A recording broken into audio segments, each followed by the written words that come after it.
to Fashion Reverie Talks. I am Cicely Daniels. I am Tiana Ibrahimovic. All of Fashion Reverie Talk segments are based on published content found on fashionreverie.com. So remember, if you want more information on the segments, go to fashionreverie.com. In this episode of season 3, we are fortunate to have bridal designer Mark Ingram and creative director of Mission Atelier, Bobby London, with us here.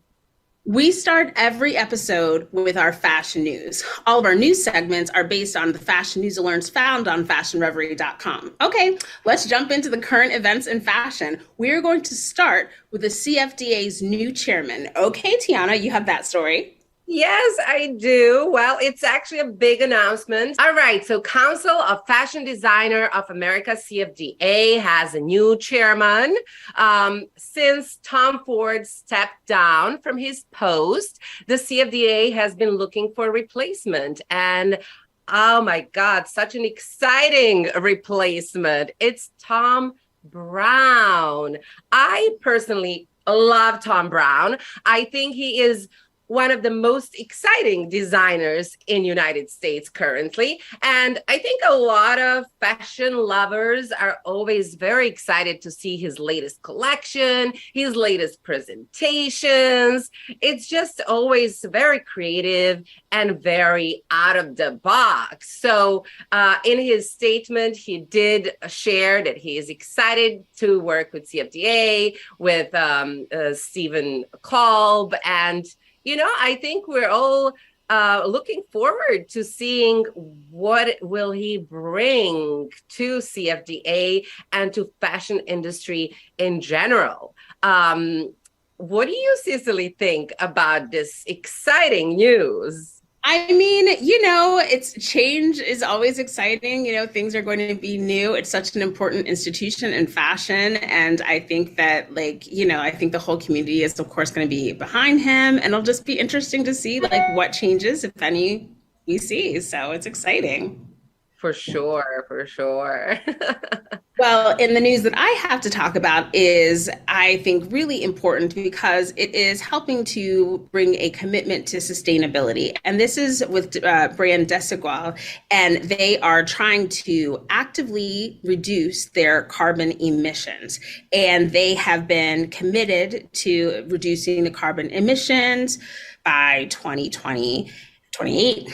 And to do that, they have partnered with the Science Based Targets Initiative. And it's a really big deal because the main purpose is to limit global warming levels with this big agreement, this big Paris agreement. And I feel like it's one thing a lot of brands say, the reason we're highlighting, a lot of brands say that they have a commitment, but they don't really put it into action. Right. And with everything that's been going on, I feel like with weather and storms and everything, it's even more important than we really realize these changes that these companies are making. They're going to reduce their greenhouse emissions that are generated by electricity and increase its purchase of energy from renewable sources. And these are steps, and obviously they have centers across the world. And, so it's not just in the US, just in Europe, literally all over the world. These changes are going to hopefully help our environment, which is really important. I love it. I'm actually a huge fan of Desigual. I've always been. And, now I love it that they keep up our expectations, not just with the design, but rather, the morality of the brand. So I love it. Absolutely. And if you want to have a cute dress, but you want to have a cute dress and you still feel like you are helping the environment and, certainly not hurting. Yeah. What I love about it is that, lately it is encouraged to repeat wear your outfits, so I love that, that we're becoming more conscious, and I don't feel bad if I wear the same thing again. Right. Absolutely. Yeah. So there is another piece of news, fashion news, and it involves Elon Musk. I mean, there's always something with him. People love him or don't like him so much. He's definitely innovative. I mean, we know him, because of Tesla and renewable energy and SpaceX. But he just created a fragrance. It's called Burnt Hair. And he's already made $1 million on it. He said on Twitter, please buy my perfume so I can buy Twitter. I mean, I think it's innovative. He's very creative and I guess very good with marketing in a way. I don't know how this fragrance smells, what the scent is, but it is in a red bottle with the tagline, the essence of repugnant desire.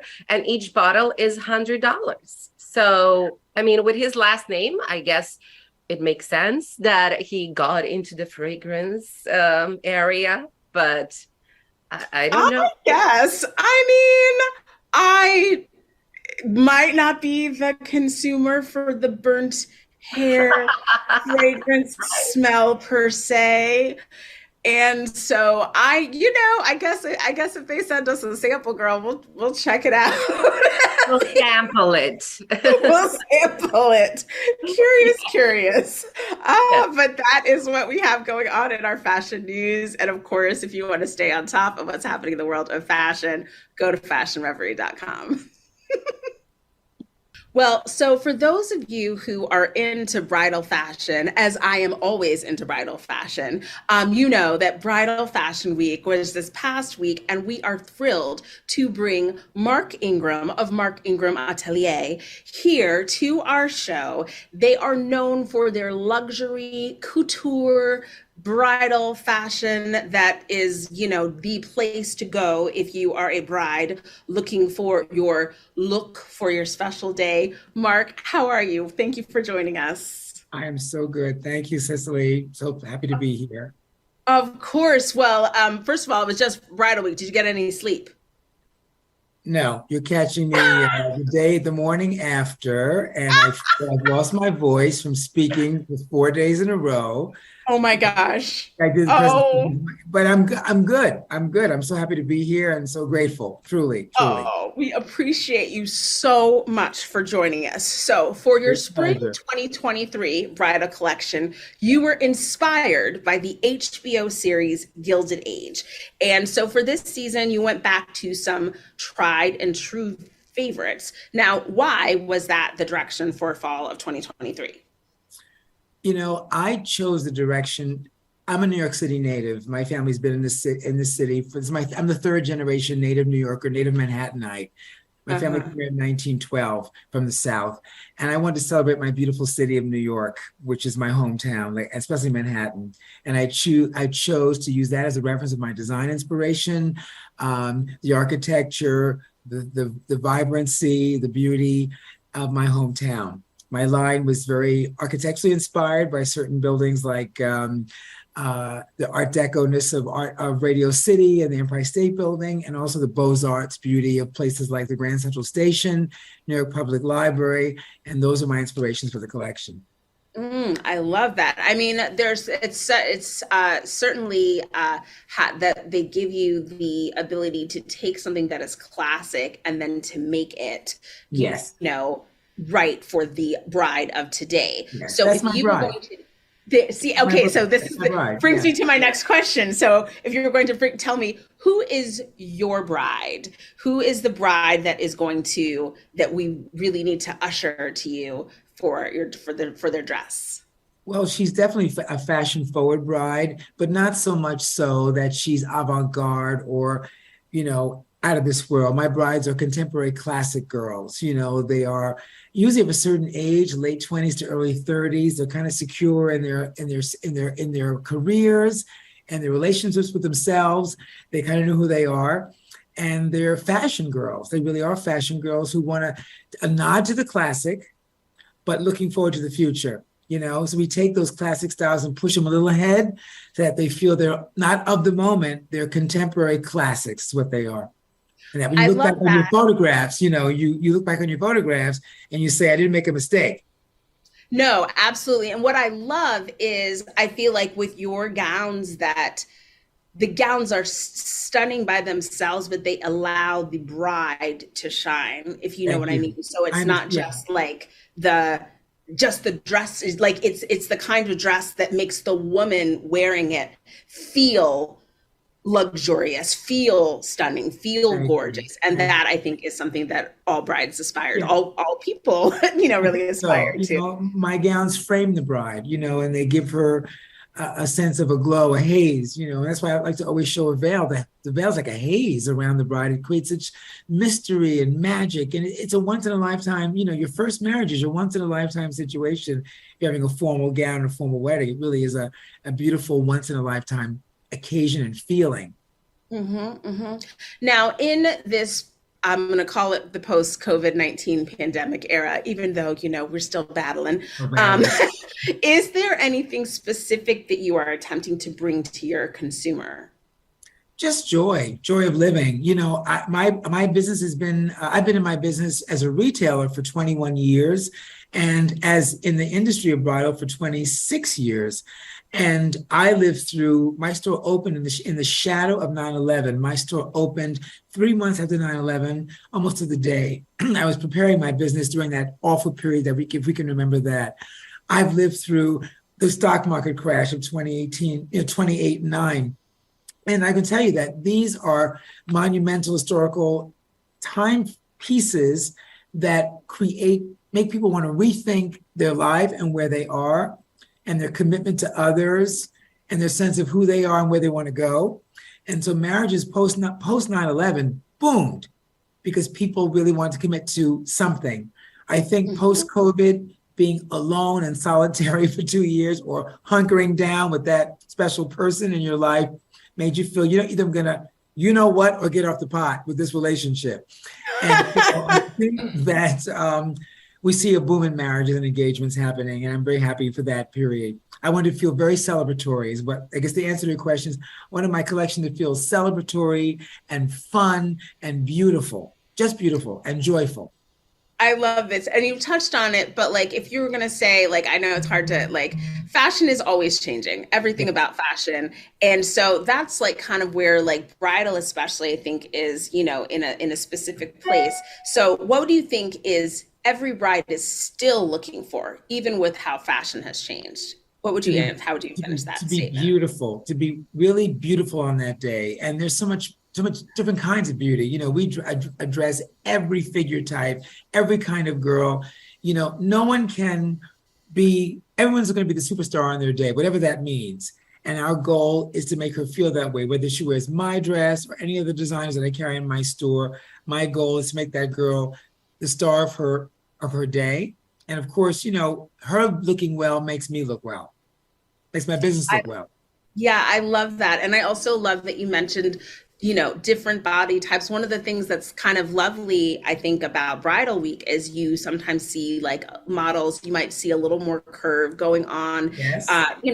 And again, like I think every woman, whatever size, whatever shape, wants to feel highlighted and just gorgeous. And Right. so like, to have that commitment, I think is so important for a bride to know. And so that she has that trust that she can, bring when she comes looking for her special Exactly. gown. Exactly. My last question. Oh no, go ahead. Go ahead. Even the imagery that we use, we need to use people of color. It's important to highlight different shapes and sizes and colors of brides because they do come in all shapes and sizes and colors. And it's always, personally, I know I like to see myself sometimes.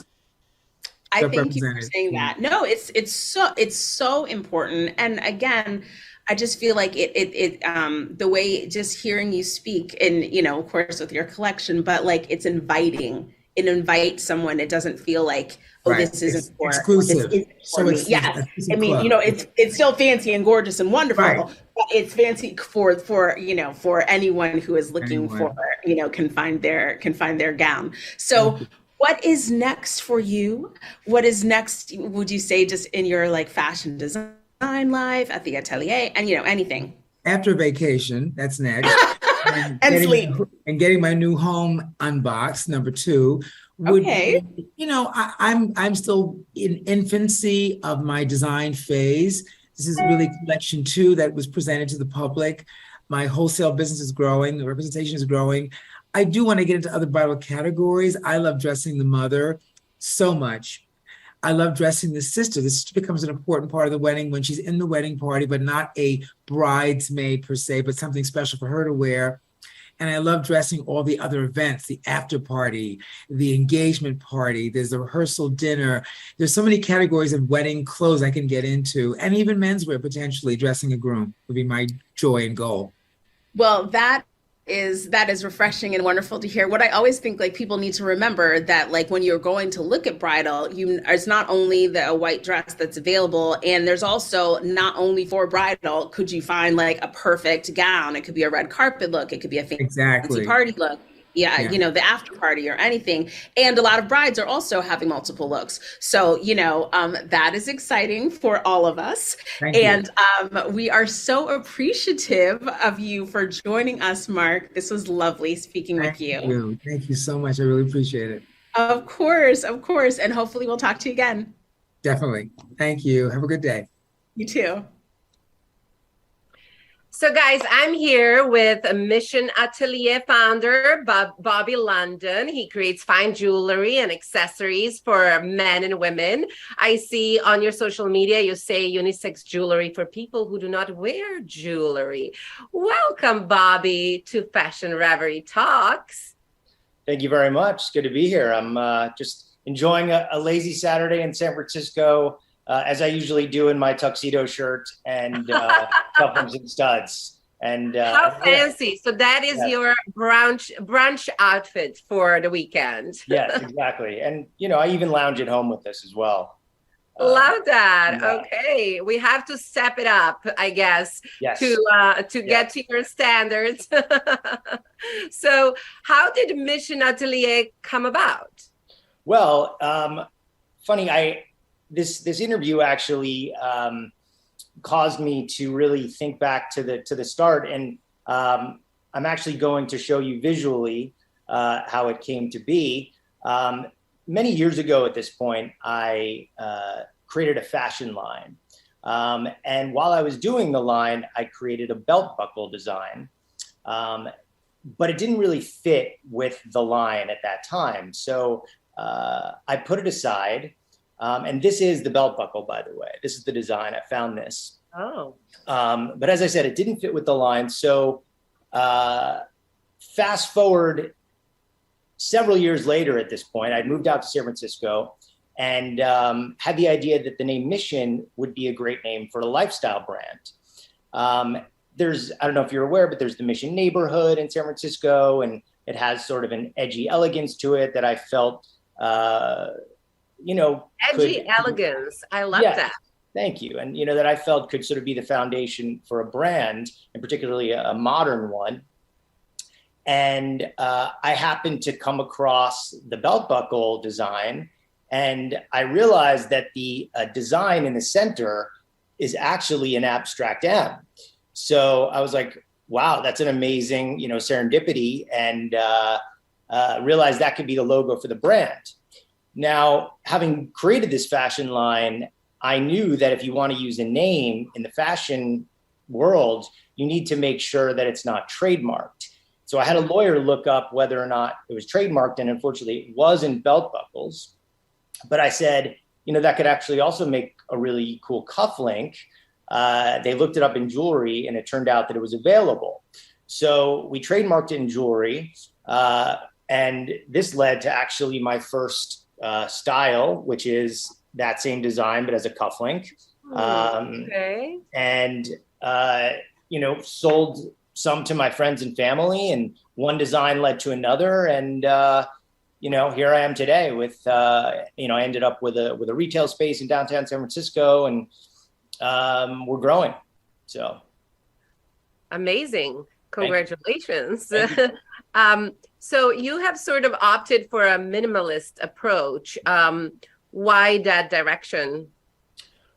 So I personally believe that jewelry should be a subtle accent to an outfit and not make a major statement. I think this is pretty true for men and even somewhat true for women's jewelry too. And it's definitely been confirmed by, most of my male customers. I see that when they do actually invest in a piece, they want it to be very subtle and pretty conservative. And also, as I mentioned, the name, to me, my original vision for the brand was a modern one. And to me, I equate, modern with somewhat minimal, in the same way like, Apple does their design. So I've tried to kind of stay on brand with that vision. So who would you say is your customer, and what are some of your best sellers? So I would say our customer tends to be professionals, really across a lot of different industries. I do have my store in downtown San Francisco, which is in the financial district. So there are certainly a lot of, financial people, legal people, tech people because of San Francisco. But I find that generally one consistent theme is that they are all open to spirituality, because there is, I do bring spirituality into a lot of my designs. And even if they are not consciously, into spirituality, I find that when I explain the stories behind the pieces, they kind of tend to light up, and it's sort of, they appreciate that. So there's clearly the potential there, or at least, an openness there. So when you say you bring spirituality to pieces, yes, what do you mean by that? Could you sort of give an example, even with some of your best sellers? Absolutely, yes. No, I'll tie the two together. So I'm very inspired by sacred geometry.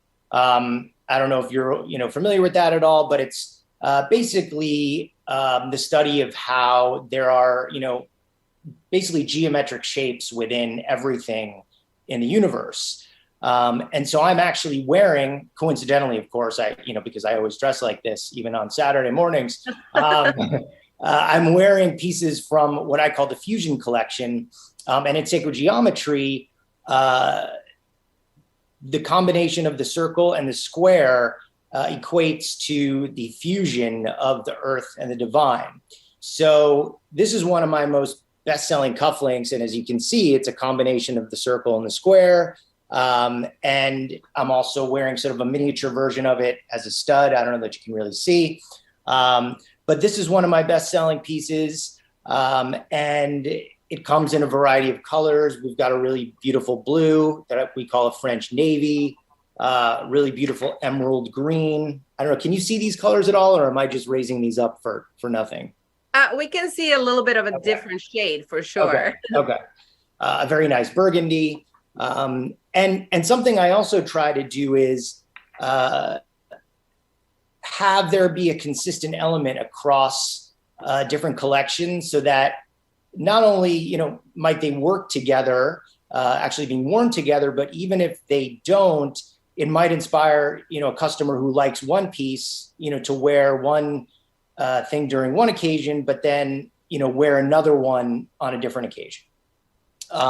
So that's one best-selling line. We've also, staying on the theme of sacred geometry, we've got a collection that focuses around square shapes called the Earth Collection, because in sacred geometry, the square tends to symbolize Earth. So we've got like a square cufflink with an enamel inlay. This is also the French navy. And again, comes in, some of those same colors as the Fusion cufflink. We find that, we try to have the colors in the men's jewelry tie in with some of the most popular men's suiting colors, so black, gray, navy, burgundy, etc. This also comes, if you'd like, with a matching tie bar. This is sterling with a leather inlay. And then along the lines of, having different, pieces from the same collection have common elements, this is actually the Earth necklace, which is, as you can see, a rectangle sterling with a leather inlay. And even though you might not wear this with, the Earth cufflink, there's something nice, I think, about having multiple pieces from the same collection, even if you don't wear them together. And also along those lines, I've gotten very into creating mala bracelets, but doing them in an elevated way. So I like to use the natural stones that you typically find in a mala, such as lapis, but I like to elevate them by adding sterling silver and hand done enamel, and something that can be fun. It doesn't work for everyone, but something you could do if you want to, be a little more playful with a formal outfit is you could wear, something like this cufflink, which has the blue enamel. And then you could also put on, one of these malas just as kind of a fun way to give an extra pop of color. And especially if you're wearing like a blue jacket, that could be, especially nice. Some other malas that are very popular are actually a really beautiful piece in jade with green enamel. And also one way I bring in the spirituality, I don't know if you could see, is this is a sterling replica of a battery. And the idea is to remind you that your energy and to be aware of your thoughts. And, this helps to keep your vibration high. So that's one more. Wow, I love all these elements that you bring to your design, and so much thought. And it seems like even it's kind of ideal for special occasions, for like bridal parties, etc., where like if you want your groom to feel good and have a good energy. Exactly. Yeah. You have these pieces in him to make sure he doesn't run away. Yes. Not easy to keep us, focused. Grounded. Yeah. Exciting. So what's next for Mission Atelier? So, really, I want to just keep developing the brand. As I mentioned, there is a large part of the brand that involves spirituality. I continue to study spirituality, and I would like to continue to share, the knowledge that I'm learning through the fine jewelry. So it's really in many ways, an avenue for me to express that. So we'll continue to add collections, and develop the line. I'd also like to be honest, kind of just make it larger. I want to have more stores. We've got our store in downtown San Francisco. Build more stores and just, get better known. And one more thing I'll add is that we actually give a percentage of our profits to a really great mindfulness charity called Mission B, which is actually located in New York. So I think, the bigger we get, the more we can also help. What kind of a nonprofit is Mission B? So they do mindfulness education. So they actually go into schools and they, teach kids meditation and mindfulness, which, we think is a really wonderful thing. Something that's, I think, very needed at this time, and really always. Yeah, that it's great that you actually entice your customers to think about more than just a piece of jewelry. So right, exactly. Amazing. Yeah. Well, thank you so much, thank you very Bobby, much for having me. Talking to us. Thank you. We'll be looking out for more design and new collections coming out. Excellent. Thank you very much. Nice to meet you. Thank you. Well, viewers, that's it for this episode of Fashion Reverie Talks. We would like to thank our guests, Mark Ingram and Bobby London, for joining us. And for information on these and other stories, go to fashionreverie.com. Thanks for watching, and we'll see you next time.